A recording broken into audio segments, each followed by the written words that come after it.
చనిపోయిన అమ్మాయి మళ్ళీ బ్రతికితే ప్రాణం పోసిన వారినే మ్యారేజ్ చేసుకోవాలా? విక్రమార్కుడు ఏమాత్రం డౌట్ పడకుండా నో అని ఆన్సర్ ఇచ్చాడు. మందారవతిని మ్యారేజ్ చేసుకోవాల్సింది ఆమె బూడిద దగ్గరే ఉన్నవాడు అన్నాడు. ఎందుకంటే మంత్రంతో లైఫ్ ఇచ్చినవాడు ఫాదర్ లాంటివాడు, అస్థికలు గంగలో కలిపినవాడు సన్ లాంటివాడు. కాని ఆమె కోసం బూడిద దగ్గరే పడుకుని ట్రూ లవ్ చూపించినవాడే ఆమెకు రియల్ హస్బెండ్. ఈ పర్ఫెక్ట్ లాజిక్ వినగానే బేతాళుడు మళ్లీ చెట్టుమీదకు ఎస్కేప్ అయ్యాడు. రాజు సైలెంట్గా వెళ్లి అతన్ని పట్టుకోగానే ఇంకో క్రేజీ స్టోరీ స్టార్ట్ చేశాడు. ఒక రాజు దగ్గర ముగ్గురు బ్రదర్స్ ఉన్నారు.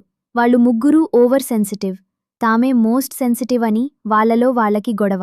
దాంతో రాజు వాళ్ళకి ఒక టెస్ట్ పెట్టాడు.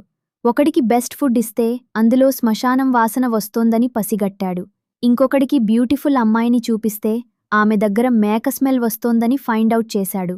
కాని మూడోవాడికి 7 పరుపుల కింద ఒక చిన్న వెంట్రుక ఉన్నా సరే పసిగట్టే సెన్సిటివిటీ ఉంది. ఇప్పుడు క్వెశ్చన్, ఈ ముగ్గురులో నిజంగా మోస్ట్ సెన్సిటివ్ పర్సన్ ఎవరు? రాజు లాజిక్ ఏంటో పార్ట్ 5లో చూద్దాం.